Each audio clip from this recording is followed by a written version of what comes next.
നമസ്കാരം, മലയാളി വാർത്തയിലേക്ക് സ്വാഗതം. ബംഗളൂരിൽ നിന്നും ഒരു വിവാഹത്തിന് പങ്കെടുക്കാൻ നാട്ടിലേക്ക് തിരിച്ച 5 യുവാക്കൾ വഴിയരികിൽ അവരുടെ ജീവൻ നഷ്ടമായ അപകടമുണ്ടായ വാർത്ത കഴിഞ്ഞ ദിവസങ്ങളിൽ വളരെയധികം വേദനയുളവാക്കിയ അപകടമായിരുന്നു. ആ സംഭവവുമായി ബന്ധപ്പെട്ട് വലിയൊരു നോവായി മാറുകയാണ് ഈ 5 പേരും ചേർന്ന് വാഹനത്തിനുള്ളിൽ നിന്നെടുത്ത സെൽഫി.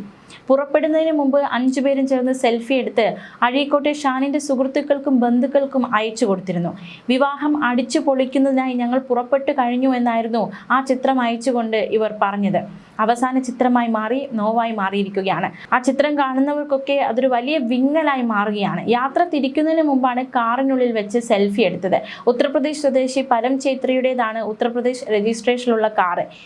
ഇന്ന് നടക്കുന്ന വിവാഹ പരിപാടിയിൽ അണിയുന്നതിനുള്ള വസ്ത്രങ്ങളും ബംഗളൂരിൽ നിന്ന് സംഘം വാങ്ങി വിവാഹ വസ്ത്രങ്ങളുമായിട്ടാണ് ഇവർ ഇങ്ങോട്ടേക്ക് യാത്ര തിരിച്ചത്. കാറിൽ കരുതി ഈ കാറിൽ തന്നെ ആ വസ്ത്രങ്ങളും ഉണ്ടായിരുന്നു.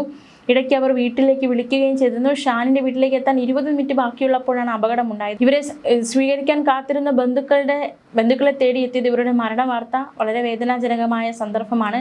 അതേസമയം യുവ എഞ്ചിനീയറിംഗ് ബിരുദധാരികൾ സഞ്ചരിച്ചിരുന്ന കാർ കുംഭം ജംഗ്ഷനിൽ മരത്തിലിടിച്ച് തകരുമ്പോൾ വലിയ രീതിയിലുള്ള ശബ്ദം കേട്ടാണ് തൊട്ടടുത്ത കടയുടെ 2ാം നിലയിലിരുന്ന് ടിവിയിൽ ഫുട്ബോൾ ലോകകപ്പ് കാണാൻ കാത്തിരുന്ന യുവാക്കൾ ഓടിയെത്തിയത്. തൊട്ടടുത്ത വീട്ടിലുള്ളവരും ശബ്ദം കേട്ട് ഇവിടേക്ക് ഓടിയെത്തുകയുണ്ടായി. ഇവരാണ് പോലീസിനെ അഗ്നിരക്ഷാ സേനയും വിവരം അറിയിച്ചത്. ശബ്ദം കേട്ടാണ് ഓടിയെത്തിയതെന്നും കാർ മരത്തിൽ ഇടിച്ച് പുകയുന്നതാണ് കണ്ടതെന്നും വീട്ടിൽ നിന്ന് ഹോസ് വഴി വെള്ളം എടുത്താണ് പുക അണച്ചതെന്നും നാട്ടുകാരിൽ ഒരാൾ മാധ്യമങ്ങളോട് പ്രതികരിച്ചു. ഇടിയുടെ ആഘാതത്തിൽ ചിതറിയ വാഹനത്തിന്റെ ഭാഗങ്ങൾ സമീപത്തെ വീട്ടുപറമ്പിലേക്ക് തെറിച്ചു വീണു. മരത്തിലിടിച്ച് കാർ തകർന്ന് റോഡിലേക്ക് വീണു. പിൻസീറ്റിലുള്ളവരെയാണ് ആദ്യം പുറത്തെത്തിച്ചത്. തുടർന്ന് ഫയർഫോഴ്സ് എത്തി കാർ റോഡരികിലേക്ക് മാറ്റി. തുടർന്ന് അഗ്നിരക്ഷാ സേന എത്തി കാർ വെട്ടിപ്പൊളിച്ചാണ് മറ്റുള്ളവരെ പുറത്തേക്ക് എത്തിച്ചത്. എന്തായാലും ഈ സംഭവവുമായി ബന്ധപ്പെട്ടുള്ള കൂടുതൽ വിവരങ്ങൾ കൂടി പുറത്തു വരുന്നുണ്ട്. അതായത് എതിരെ വന്ന ഒരു കാറാണ് ഈ അപകടത്തിലേക്ക് കാരണമായതെന്ന ഒരു വിവരം കൂടി പുറത്തു വരുന്നുണ്ട്. എന്തായാലും ഇവരുടെ അപകടത്തിലേക്ക് നയിച്ചത് മറ്റൊരു കാറാണ് എന്നൊരു വിവരം കൂടി പുറത്തു വരുന്നുണ്ട്. എന്താണ് സംഭവിച്ചത് റോഡിൽ എന്നതടക്കമുള്ള വിശദാംശങ്ങൾ ആ റിപ്പോർട്ട് കൂടി വിശദമായി നമുക്ക് നോക്കാം. സംഭവത്തിൽ അപകടത്തിലേക്ക് നയിച്ചത് മറ്റൊരു കാർ എന്ന കണ്ടെത്തലാണ് അന്വേഷണ സംഘം നടത്തിയിരിക്കുന്നത്. എതിരെ വന്ന കാറ് ലൈറ്റ് ഡിപ്പ് ചെയ്തില്ല. ഇതോടെ ഈ അപകടത്തിൽപ്പെട്ട വാഹനത്തിന്റെ കാർ ഓടിച്ചിരുന്ന പരം ഛേത്രിയുടെ കാഴ്ച മങ്ങി. അപ്പോഴാണ് കാർ നിയന്ത്രണം വിട്ട് മരത്തിലിടിച്ചതെന്നാണ് പോലീസ് വ്യക്തമാക്കുന്നത്.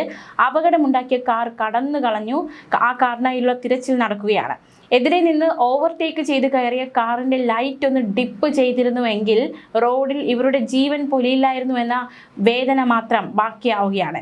വെള്ളിയാഴ്ച രാത്രി 11:30യോടെയാണ് കുംഭം കവലയിൽ നിയന്ത്രണം വിട്ട കാർ മരത്തിലിടിച്ച് കണ്ണൂർ അഴീക്കോട് സ്വദേശി ഷാൻ സിറാജ് 22 വയസ്സ്, കാഞ്ഞങ്ങാട് സ്വദേശി മുഹമ്മദ് റിസ്വാൻ 22 വയസ്സ്, തൃശൂർ പൂങ്കുന്നം സ്വദേശി ആദിത്യ കൃഷ്ണദീപ് 21 വയസ്സ്, യുപിയിൽ നിന്നുള്ള പരം ഛേത്രി 22 വയസ്സ്, ഹൈദരാബാദ് സ്വദേശി സാദുരി ഹർഷവർദ്ധൻ എന്നിവർ മരിച്ചത്. ചില മാസങ്ങൾക്ക് മുൻപ് Bengaluru Yelahanka VSM institute of aerospace engineering and ടെക്നോളജിയിൽ നിന്ന് പഠിച്ചിറങ്ങിയവരായിരുന്നു ഈ 5 പേരും. ഷാനിന്റെ പിതൃ സഹോദരന്റെ മകളുടെ വിവാഹത്തിനായി വെള്ളിയാഴ്ച ഉച്ചയോടെ ബംഗളൂരിൽ നിന്ന് പുറപ്പെട്ടതായിരുന്നു ഈ 5 പേർ. ആഘോഷത്തോടെ വിവാഹത്തിൽ പങ്കെടുക്കാൻ സന്തോഷത്തോടെ ഇങ്ങോട്ടേക്ക് യാത്ര തിരിച്ചവരാണ് വീട്ടിലെത്താൻ അരമണിക്കൂർ ബാക്കി നിൽക്കെ അപകടത്തിൽ മരിച്ചത്. എന്തായാലും ഇവരുടെ അപകട മരണത്തെ തുടർന്ന് ഇന്നലെ നടക്കാനിരുന്ന വിവാഹം മാറ്റിവെക്കുകയുണ്ടായി. ബംഗളൂരിലെ സ്വകാര്യ സ്ഥാപനത്തിൽ ഈയിടെ ജോലി നേടിയ ഷാൻ അഴീക്കോട് കോളനി ഗേറ്റ് ചക്കരപ്പാറ റോഡിൽ മന്നത്ത് വീട്ടിൽ KP സിറാജിന്റെയും മാളിയേക്കൽ ഷംനയുടെയും മകനാണ്. എന്തായാലും അന്വേഷണ സംഘം നിർണായകമായ കണ്ടെത്തലാണ് നടത്തിയിരിക്കുന്നത്. എതിരെ വന്ന വാഹനം ലൈറ്റ് ഡിപ്പ് ചെയ്യാതിരുന്നതാണ് കാഴ്ച മങ്ങി വലിയൊരു അപകടത്തിലേക്ക് നയിക്കപ്പെട്ടത്. 5 ജീവനുകളാണ് പൊലിഞ്ഞത്. എന്തായാലും മോട്ടോർ വാഹന നിയമപ്രകാരം എതിരെ വാഹനം വരുമ്പോൾ ലൈറ്റ് ഡിപ്പ് ചെയ്യാതിരിക്കുന്നത് കേന്ദ്ര മോട്ടോർ വാഹന നിയമം 21 അനുസരിച്ചുള്ള കുറ്റമാണ്. ഡ്രൈവറുടെ ലൈസൻസ് വരെ സസ്പെൻഡ് ചെയ്യാവുന്ന കുറ്റകൃത്യമാണത്. പിഴ ഈടാക്കാൻ സാധ്യതയുണ്ട്. അപകടമുണ്ടെങ്കിൽ നിയമ നടപടികളിൽ ശിക്ഷയെ നേരിടേണ്ടി വരും. അതുകൊണ്ട് റോഡിൽ ഇറങ്ങുന്നവർ ഈ ചെറിയ നമ്മൾ നിസ്സാരമെന്ന് വിചാരിക്കുന്ന പല കാര്യങ്ങളുമായിരിക്കും പലപ്പോഴും പലരുടെയും ജീവൻ എടുക്കുന്നത് എന്നത് ഈ സംഭവത്തിൽ നിന്ന് തന്നെ വ്യക്തമാവുകയാണ്. അനാവശ്യമായ ഓവർടേക്കിംഗ് മോട്ടോർ വാഹന നിയമപ്രകാരം കുറ്റമാണ്. ലൈസൻസ് സസ്പെൻഡ് ചെയ്യും, പിഴയും ഈടാക്കും. ഇതും അപകടത്തിലേക്ക് നയിച്ചാൽ അത് പ്രകാരമുള്ള ശിക്ഷയും അനുഭവിക്കേണ്ടി വരും. എന്തായാലും ഒരു കാറാണ് 5 പേരുള്ള ഒരു കാറുകാരനാണ് 5 പേരുടെ ജീവൻ എടുത്തതെന്ന വിവരമാണ് പുറത്തു വരുന്നത്. എന്തായാലും ആ കാറ് കണ്ടെത്താനുള്ള ശ്രമമാണ് അന്വേഷണ സംഘം നടത്തുന്നത്.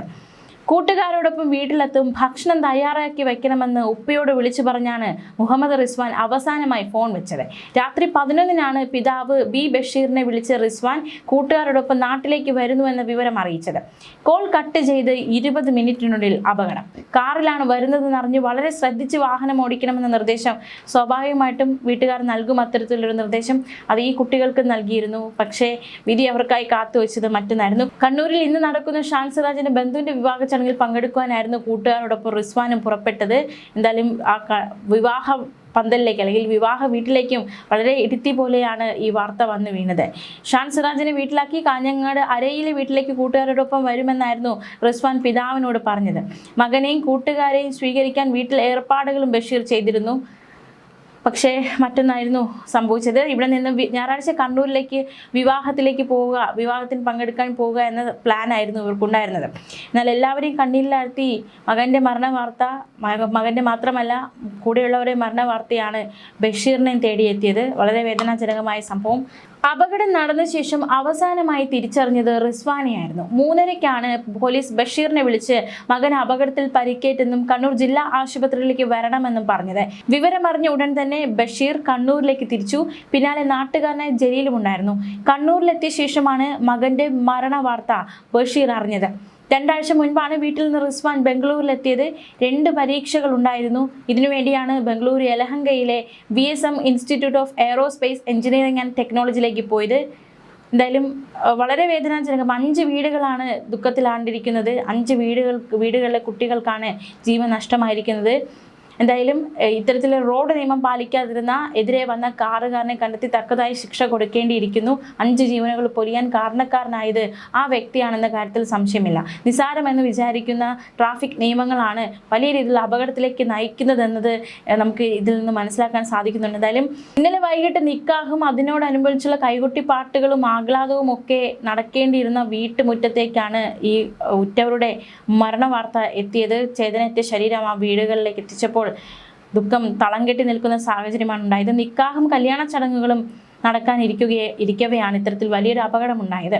ഷാനിന്റെ പിതാവ് സിറാജിന്റെ സഹോദരൻ റിയാസിന്റെ വീട്ടിലാണ് മൃതദേഹം ആദ്യം എത്തിച്ചത്. ഇവിടെയാണ് കല്യാണം നടക്കേണ്ടിയിരുന്നത്. കല്യാണം മാറ്റിവെച്ചു. ഈ കല്യാണ വീട്ടിലേക്ക് തന്നെയാണ് മൃതദേഹം ആദ്യമായി കൊണ്ടുവന്നത്. പൊതുദർശനത്തിന് ശേഷം ഷാനിന്റെ വീട്ടിലും എത്തിക്കുകയുണ്ടായി. തുടർന്ന് ചക്കരപ്പാറ സുമാ മസ്ജിദിൽ ജനാസ നമസ്കാരത്തിന് ശേഷം പള്ളിയാമൂല ഖബർസ്ഥാനിൽ ഖബറടക്കി. ബംഗളൂരിൽ നിന്നുള്ള സുഹൃത്തുക്കളും ഒട്ടേറെ വാഹനങ്ങളായി വീട്ടിലെത്തി അവർ അന്ത്യാഞ്ജലി അർപ്പിച്ചു. പോലീസ് ഇൻക്വസ്റ്റിനും ജില്ലാ ആശുപത്രിയിൽ പോസ്റ്റ്മോർട്ടത്തിന് ശേഷം ബന്ധുക്കൾ മൃതദേഹം ഏറ്റുവാങ്ങുകയായിരുന്നു. ഉച്ചയ്ക്ക് മുൻപ് തന്നെ കോളനി ഗേറ്റ് ചക്കരപ്പാറ റോഡിലെ മന്നത്ത് വീട്ടിൽ മൃതദേഹം എത്തിച്ചിരുന്നു. 100 കണക്കിന് ആളുകൾ, രാഷ്ട്രീയ സാമൂഹിക രംഗത്തെ പ്രമുഖരും അന്തിമോപചാരം അർപ്പിക്കാൻ എത്തിയിരുന്നു. എന്തായാലും നടക്കുന്ന ഒരു അപകടമാണ് ഉണ്ടായിരിക്കുന്നത്. ഏറെ വേദനാജനകമാണ്.